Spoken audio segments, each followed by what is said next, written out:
I get way too many requests on a daily basis how my game looks exactly as colorful and bright as right now here in the background. So therefore guys, I'm going to show you in today's video the best game user settings in chapter 4 and as well in combination with the best in-game settings so that your game is going to look like this here. And if this video was helpful, please don't forget to leave a like and subscribe to the channel right now. And since a lot of people ask me on a daily basis, hey Marco, what are your current game user settings for Fortnite and as well in-game settings in order to make your game look as good as right now here on screen, guys? Well, I have a few secrets which I want to showcase you guys here. In the first place, don't be worried, I'm actually not playing on 60 FPS. I'm going to mention this later on, where you should always cap your FPS, 3 FPS underneath your maximum refresh rate. Then for the next step, I'm actually using the performance mode, guys, which is kind of obvious. My brightness is set to 70%, so I have a little bit more contrast kind of, guys, you know. Then I have my Tritonop set to 7, because if I put it to something like Deuteranop, you will immediately notice how all the colors are like super washed out. Then we're gonna put it here back, guys, to maybe something like Protonop, which also doesn't look great either. And now once we actually go back to Tritonop set to 7, you can see all the colors are super vibrant and they really like popping out, guys. And once we're now going to take a look here,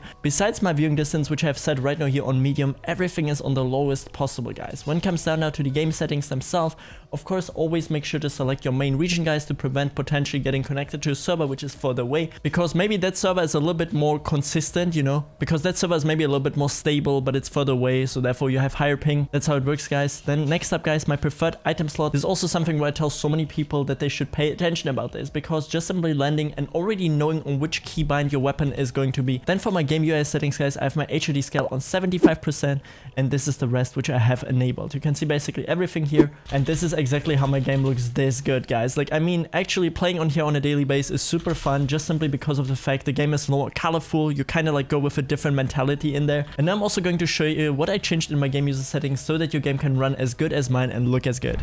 So guys, in the first place, to actually find your game user settings, all you guys can do is go into your Windows search bar, type in the presenter, temp presenter, open up the first file, then we're gonna click onto local, press F on our keyboard for Fortnite game, go into saved, config, Windows client, and there we have our current game user settings. Before we optimize anything, guys, please make sure to go into properties and go here under the attribute read only and make sure that it's unchecked. Then we're gonna open it up, guys, and basically now once we're in here, what you want to do is copy all of the following settings which I applied here. The first and most important one which you have to apply here 100%, guys, is B-User GPU Crash Debugging. And this is basically a mode which Fortnite invented in order, if your game crashes, that it can actually collect data and send them directly to Epic Games in order that they can work on it and all that stuff. But this mode is super hardware demanding, so therefore please make sure that it's actually on false. Super important. Then next up, guys, B latency tweak 1 and 2 you gotta have on true and 2. Then B latency flash you gotta have on true as well, and DLSS quality you gotta have on 0. Do you guys want to get better FPS, better ping, and less input delay here in Fortnite? Then make sure to check out NoPing, guys, which is the #1 tool to actually give you all the competitive advantages in any games you guys want to play. Make sure to activate the low delay mode and all the FPS boost modes which are in the software itself, and then select your favorite game which you want to play and the server in your near for the least amount of ping. With the code right now you're on screen, you can even get 20% off, and make sure to check out the link in the description. Anything which has something to do with ray tracing, I want you to put to the lowest or simply on false again, guys. So therefore we have it fully disabled, because sometimes even if you disable it in your in-game menu,